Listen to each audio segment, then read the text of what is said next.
Students, हमारी आज की वीडियो का टॉपिक है फैक्टराइजेशन। आज की वीडियो में हम अलजेब्रिक एक्सप्रेशन को फैक्टराइज करना सीखेंगे। किस मेथड के जरिए? Completing square method. वैसे तो अलजेब्रिक एक्सप्रेशन को फैक्टराइज करने के काफ़ी सारे मेथड हैं, लेकिन आज की वीडियो में स्पेशली हम कंप्लीटिंग स्क्वायर मेथड से इस क्वेश्चन को फैक्टराइज करना सीखेंगे। इसके साथ साथ मैं बताता चलूं, अगर आप ये वीडियो करते हैं तो खासकर उन बच्चों को जिनको अलजेब्रा के क्वेश्चन मुश्किल लगते हैं या जिनको जो बेसिक कॉन्सेप्ट है फैक्टराइजेशन का वो नहीं आता, तो वीडियो को कंप्लीट देखें। वीडियो हो सकती है थोड़ी लंबी, लेकिन इसका फायदा ये होगा कंप्लीट वीडियो देखने का कि आपको फैक्टराइजेशन की समझ आएगी और खास तौर पे कंप्लीटिंग स्क्वायर मेथड जो है वो आपको अच्छे तरीके से समझ आ जाएगा। तो मैं आपको वेलकम करता हूं अपने यूट्यूब चैनल लर्निंग जोन पे।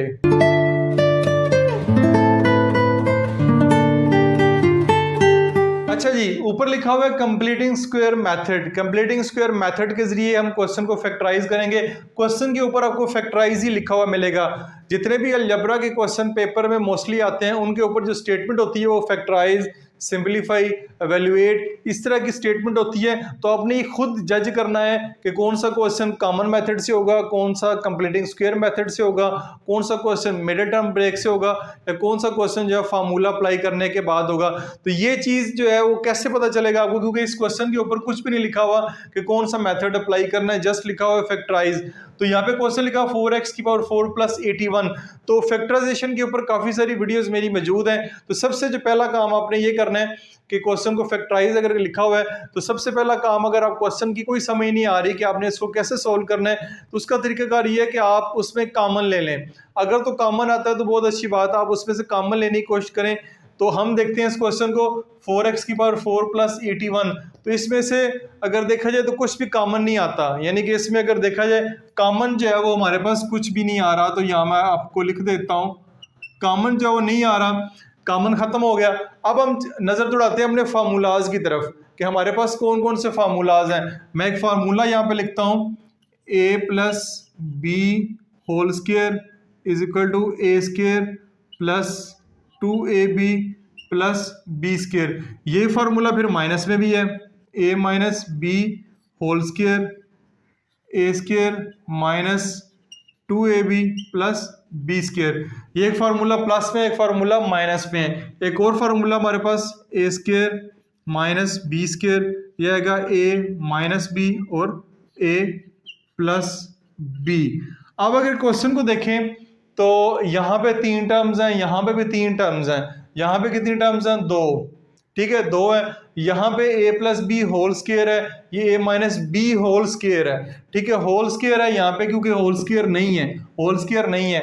उसके बाद ये भी देखें a² - b² है, इसको हम a² b² कर सकते हैं, लेकिन यहाँ पे माइनस का फार्मूला है तो ये वाला प्लस लिखा हुआ है, तो इसलिए ये वाला फार्मूला भी अप्लाई नहीं कर सकते। ये 3 फार्मूले भी अप्लाई नहीं कर सकते। तो अब हमारे ज़हन में ये चीज़ आनी चाहिए कि इस क्वेश्चन को अगर फैक्टराइज करना है, कॉमन भी नहीं ले सकते और फार्मूला भी डायरेक्टली इस पर अभी अप्लाई नहीं हो पा रहा, तो कौन सा मेथड जो है वो आ सकता है? मिडिल टर्म ब्रेक वाला कॉन्सेप्ट भी मैंने आपको दिया था। मिडिल टर्म में भी 3 वैल्यूज होनी चाहिए, तब वो मिडिल टर्म ब्रेक जो मेथड है वो अप्लाई होता है। यहाँ पे 2 टर्म्स हैं, तो हमारे पास ये बात ज़हन में आनी चाहिए, अगर आपकी प्रैक्टिस अच्छी की हुई है आपने, कि यहाँ पे जो क्वेश्चन है वो कंप्लीटिंग स्क्वायर मेथड से होगा, यानी इसका स्क्वायर हम कंप्लीट करेंगे खुद से इसका स्क्वायर कंप्लीट करेंगे। जैसे कि क्वेश्चन में देखें, ये लिखा हुआ है a + b² a² b² + 2ab। ये 3 टर्म्स हैं, तो ये वाली 3 टर्म्स हैं। यहाँ पे कितनी टर्म्स नजर आ रही हैं? 2 नजर आ रही हैं। ये है a², ये है b²। तो a² b² तो हमारे पास मौजूद है। 4x⁴ को हम स्क्वायर की फॉर्म में लिख सकते हैं, 81 को भी हम लिख सकते हैं, जैसे कि मैं लिखता हूं आपके सामने। ये आएगा 4x⁴, इसको हम लिखेंगे 2x⁴ का स्क्वायर प्लस 2 फार्मूले वाला, ये +2 फार्मूले वाला, a की जगह छोड़ें और b की भी जगह छोड़ दें, प्लस 81 है, ये 9 का स्क्वायर हो जाएगा, ये 9 का स्क्वायर हो जाएगा। अब अगर आप गौर से देखें, आपके जहन में ये क्वेश्चन भी आएगा कि सर ने जो है ये अपनी तरफ से लिख दिया है, ये चीज़ है, ये 81 जो है ये 9 का स्क्वायर है, ये मैंने लिख दिया। ये +2 ये जो है ये मैंने अपनी तरफ से कुछ लिखने लगा हूँ, ठीक है। फर्ज करें हमने ये फार्मूला कंप्लीट कर रहे हैं, a square b square a square b square plus 2ab यहाँ पे है तो हमारे पास ए क्या है 2x का स्क्र, b हमारे पास क्या है, ये b है, यह आ जाएगा 9। ये हमारे पास a square b square plus 2ab ये चीज़ हमारे पास एक फार्मूला कंप्लीट हो गया है। लेकिन इस फार्मूले को कंप्लीट करने के लिए हमने ये चीज़ जो है वो क्वेश्चन में अपनी तरफ से लिखी है, ये चीज़ जो है अपनी तरफ से क्वेश्चन में ऐड की है। ये क्वेश्चन में मौजूद नहीं थी लेकिन हमने अपनी तरफ से क्वेश्चन में इसको ऐड कर लिया है। बाकी ये वही है ना, 81 9 का स्क्वायर 4x की 4 को मैंने 2x की 2 कर दिया है। ये अगर चीज़ मैंने अपनी तरफ से ऐड की है तो इसी को मैं क्वेश्चन में सब्ट्रैक्ट भी कर देता हूँ। आप मैथ के अंदर जानते हैं कि किसी भी इक्वेशन के अंदर आप जो है अगर कोई भी चीज़ ऐड कर रहे हैं साथ सब्ट्रैक्ट कर दें, अगर सब्ट्रैक्ट कर रहे हैं तो साथ ऐड कर दें, मल्टीप्लाई कर रहे हैं साथ डिवाइड कर दें, डिवाइड कर रहे हैं तो साथ मल्टीप्लाई कर दें, उससे इक्वेशन पे कोई फ़र्क नहीं पड़ता। जैसे कि एक तराजू है, तराजू पे दोनों तरफ 5 kg है, अगर आप इस तरफ 1 kg बढ़ाते हैं दूसरी तरफ भी 1 kg बढ़ा दें तो उस पे तराजू जो है बैलेंस पे कोई फ़र्क नहीं आएगा। इसी तरह मैथ की इक्वेशन के अंदर भी हम अपनी मर्जी का क्वेश्चन सॉल्व करने के लिए यानी अपनी मर्जी के मुताबिक क्वेश्चन को लाने के लिए कोई चीज़ ऐड भी कर सकते हैं साथ वही चीज़ सब्ट्रैक्ट भी करते हैं। यानी कि ये चीज़ अगर मैं इसको एग्जाम्पल दूँ, ये लिखा हुआ है 9x प्लस 7, ये प्लस 7 लिखा हुआ है, मैं यहाँ पे अपनी मर्जी के लिए प्लस 2 करूँ, ठीक है, प्लस 2 करूँ साथ माइनस 2 भी कर दूँ, ठीक है, प्लस 2 भी किया है साथ माइनस 2 भी कर दिए तो इस पे कोई फर्क नहीं पड़ेगा, कोई फर्क नहीं पड़ेगा। इसी तरह ये इसको मैंने प्लस किया है साथ इसको मैं यहाँ पे माइनस भी कर देता हूँ, 2x की 2 और 9, ये देखें ये इसको मैंने प्लस किया था साथ इसको मैंने माइनस भी कर दिया, इससे इक्वेशन पे कोई फर्क नहीं पड़ा। अब आपका ये वाला जो है ये एक फार्मूला जो है कंप्लीट हो चुका है, इसलिए हम इस क्वेश्चन को कहते हैं कंप्लीटिंग स्क्वायर मेथड। इसमें स्क्वायर आपने खुद से कंप्लीट करना है, तो हमने ये इसका क्वेश्चन का जो स्क्वायर है वो कंप्लीट कर लिया, a square B square plus 2ab, तो ये हमारे पास आएगा a plus b whole square, a plus b whole square 2x का स्क्वायर प्लस 9 का स्क्वायर। ये फार्मूला बंद कर दिया, पैक कर दिया मैंने, ये फार्मूला कंप्लीट हो गया है। माइनस इसको हल करते हैं, 2 2 4 4 9 36, 36x का स्क्वायर, 36x का स्क्वायर। अब ये फार्मूला तो कंप्लीट हो गया साथ माइनस 36x स्क्वायर वैसे ही आ गया। इसको भी क्वेश्चन में शामिल करते हैं और इसको सॉल्व करते हैं। इसको अगर देखें, इसको मैं लिखने लगा हूं, ये देखें गौर से, 2x की पावर 2 प्लस 9 होल स्क्वायर, इसको मैं लिखता हूँ 36 को 6x लिख लेता हूँ, 6x होल स्क्वायर, ठीक है, 6x होल स्क्वायर लिख सकते हैं जी, बिल्कुल लिख सकते हैं। अब देखें ए स्क्वायर माइनस बी स्क्वायर, ये फार्मूला आपके सामने लिखा हुआ है, ए स्क्वायर माइनस बी स्क्वायर, बीच में माइनस है, पहली टर्म का स्क्वायर है दूसरी टर्म का स्क्वायर है, एक दफ़ा माइनस में लिख लें एक दफ़ा प्लस में लिख लें। ये मैंने ए स्क्वायर माइनस बी स्क्वायर की शेप में लेकर आया हूँ। ना सिर्फ ये वाला फार्मूला अप्लाई हुआ, ये भी फार्मूला अप्लाई होगा। इसको एक दफ़ा माइनस में लिखेंगे एक दफ़ा प्लस में लिख लेंगे, ये हमारे पास आ जाएगा 2x की 2 प्लस 9, ये आ जाएगा प्लस में, चाहे प्लस में पहले लिख लें चाहे माइनस में पहले लिख लें, ये आ गया प्लस में। ये हमारे पास आ जाएगा 2x की 2 प्लस 9 माइनस 6x। यहाँ पे आपका क्वेश्चन सॉल्व हो गया, लेकिन इसको अरेंज कर लेते हैं। अरेंज कैसे करेंगे, 2x की 2 प्लस 6x को पहले लिख लें, माइनस 9 को बाद में कर दें। इस तरह 2x की 2 माइनस 6x को पहले कर लें, प्लस 9 को बाद में कर दें, अरेंज कर दें। तो ये आपका क्वेश्चन जो है सॉल्व हो गया, फैक्टराइज हो गया बाय कंप्लीटिंग स्क्वायर मेथड। उम्मीद है इस क्वेश्चन की आपको समझ आई होगी। अगर नहीं आई तो मजीद एक दो क्वेश्चन हम मजीद करेंगे, इसका फायदा ये होगा कि आपका कॉन्सेप्ट जो है बिल्कुल क्लियर हो जाएगा, आपने बिल्कुल परेशान नहीं होना। अभी हम एक और क्वेश्चन को सॉल्व करते हैं। क्वेश्चन आपके सामने लिखा हुआ है। इस क्वेश्चन में और इससे पहले वाला जो क्वेश्चन सॉल्व किया उसमें फर्क ये है, वहां पे 2 टर्म्स थी, यहाँ पे 3 टर्म्स हैं, ठीक है, 3 टर्म्स हैं। इस क्वेश्चन को कंप्लीटिंग स्क्वायर मेथड से ही हम सॉल्व करेंगे। आप गौर से देखिए, a की power 4 plus 3a square B square plus 4b की पावर 4।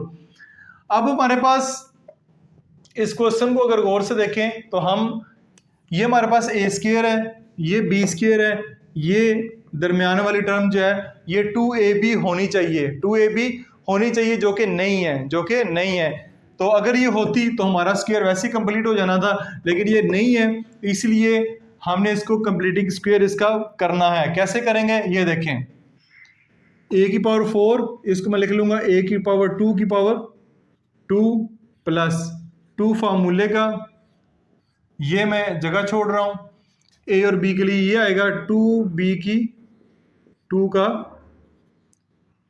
स्क्वायर, ठीक है, 2b की 2 का स्क्वायर, ये इसको मैंने लिख लिया। अब देखें a square plus b square plus 2ab। अब आपने ये चीज गौर से देखनी है कि ये 2ab जो है, मैं ये वाली वैल्यू नहीं लिखूंगा, ये वाली वैल्यू जो है इसको मैं सेपरेट कर देता हूं। ये वाली वैल्यू अभी मैं क्वेश्चन में शामिल नहीं कर रहा, मैं इन दोनों को देख रहा हूं बस। a की 2 प्लस b की 2 प्लस 2, a क्या होगा, ये आगा a की 2, ये होगा 2b की 2, ठीक हो गया। ये आपका फार्मूला कंप्लीट हो गया, formula a square plus 2ab plus b square के हिसाब से फार्मूला कंप्लीट हो गया है। लेकिन इसको मैंने नहीं लिखा, ये लिखा हुआ 3a स्क्वायर b स्क्वायर, यहाँ पे मैंने लिखा है 2a स्क्वायर और यहाँ पे फिर लिखा है 2b स्क्वायर। तो ये फार्मूला जो है वो आपका कंप्लीट हो गया है। इस फार्मूले को लिखने के बाद नेक्स्ट स्टेप जो है उसकी तरफ चलते हैं। अब हम जो है इसको मैंने अपनी तरफ से ऐड किया क्वेश्चन में, अपनी तरफ से इसको मैंने क्वेश्चन में ऐड किया है, साथ ही मैं इसको माइनस भी कर देता हूं। कैसे करेंगे माइनस, ये देखें, -2 a स्क्वायर और साथ 2b स्क्वायर। अब देखें इसको क्वेश्चन में मैंने ऐड किया, साथ ही क्वेश्चन को मैंने माइनस कर दिया। अब आप सोच रहे होंगे कि ये ऊपर वाला जो -3a स्क्वायर b स्क्वायर है ये कहां पे गया, तो ये भी क्वेश्चन में मौजूद है। इसको आप सबसे आखिर पे लिख दें, यहां पे सबसे आखिर पे लिख दें 3a स्क्वायर b स्क्वायर। यहां पे आपने कंफ्यूज नहीं होना, जगह थोड़ी कम है, मैंने कोशिश की है इसको एडजस्ट करने की, उम्मीद आपको नजर आ रहा होगा। अब देखिए ये मैंने क्वेश्चन में अपनी तरफ से ऐड किया, ठीक है, अपनी तरफ से ऐड किया, साथ इसको मैंने इधर माइनस भी कर दिया, और ये जो है मैंने इसको आखिर पे अलहदा से लिख दिया। इसको अलहदा से सॉल्व करते हैं। ये आपका फार्मूला कंप्लीट हो गया है, ये वाला, ये आपका फार्मूला जो है वो कंप्लीट हो गया है। इसको हम यहां पे लिखेंगे a स्क्वायर प्लस 2b का स्क्वायर का होल स्क्वायर, ये फार्मूला कंप्लीट। इसको अगर हल करते हैं 2 2 4, यह आएगा -4a स्क्वायर b स्क्वायर, यह आएगा 2 2 4 -4a स्क्वायर b स्क्वायर और plus 3a square b square जो है ये आपके सामने लिखा हुआ है अलग से। अब इन दोनों को हम इजीली सोल्व कर सकते हैं। कैसे करेंगे ये देखें, a स्क्वायर 2b स्क्वायर का स्क्वायर, अब a square b square light term है तो ये प्लस माइनस हो सकती हैं, 4 में से 3 जाएगा तो आपके पास 1a स्क्वायर b स्क्वायर आ जाएगा, 1 माइनस का 1 a स्क्वायर b स्क्वायर आपके पास आ जाएगा। अब यहाँ पे जो भी वैल्यू आनी चाहिए, ये क्योंकि फार्मूले में यहाँ पे माइनस है तो ये माइनस आना जरूरी है, तब आपका क्वेश्चन प्रॉपर सॉल्व होगा। इसको नेक्स्ट देखते हैं, a स्क्वायर 2b स्क्वायर का स्क्वायर, इस 1 को लिखने का फायदा नहीं है, a स्क्वायर b स्क्वायर, तो मैं इसको ab होल स्क्वायर भी कर लेता हूँ, ab होल स्क्वायर कर लेता हूँ। अलहदा से स्क्वायर लगाने की बजाय मैंने इकट्ठा लगा दिया है, दरमियान में माइनस है, अगेन ये फार्मूले की शेप बन गई है। a square minus b square, एक दफ़ा माइनस में लिखें एक दफ़ा प्लस में लिखें, तो इसको लिखेंगे एक दफ़ा माइनस में a स्क्वायर प्लस 2b का स्क्वायर माइनस, ये मैंने लिख दिया माइनस में, ये मैं लिखने लगा हूँ अब इसको प्लस में, a square plus 2b square plus ab। अब इसको मैंने लिख दिया। अब इसको अरेंज करना चाहें तो आप कर सकते हैं, ab को पहले कर दें, 2b स्क्वायर को बाद में कर दें, या आपकी मर्जी, अगर आपके टीचर कहते हैं तो उसको अरेंज कर लें, वरना यहाँ तक भी क्वेश्चन ठीक है। तो ये 2 क्वेश्चन आज की वीडियो में हमने सीखे हैं। क्वेश्चन आपके सामने है, 1 2 3 4 स्टेप है। ये वाला जो स्टेप है सबसे ज़्यादा इंपॉर्टेंट है, इस पर आपने जोर देना है। ये चीज़ आपको समझ आ गई तो कॉन्सेप्ट आपका क्लियर हो जाएगा। 2 फार्मूले इसमें इस्तेमाल होंगे, वो मैंने आपके साथ शेयर किए हैं। उम्मीद है कि ये वाला concept factorization by completing square method आपको अच्छे तरीके से समझ आया होगा। इसमें मैंने 2 तरह के क्वेश्चन करवाए हैं, एक में 2 टर्म है, एक में 3 टर्म्स हैं। इस तरह के क्वेश्चन पेपर में 9th 10th के खासतौर पर लेवल पे लाजमी पूछे जाते हैं। वीडियो अगर समझ आई है तो लाइक और शेयर जरूर कीजिएगा। अगर कोई मसला है, कुछ चीज़ समझ नहीं आ रही है, किसी मजीद टॉपिक के ऊपर आप वीडियो चाह रहे हैं तो कमेंट्स में अपनी राय का इजहार ज़रूर कीजिएगा। This is Masoom Mubashar signing of.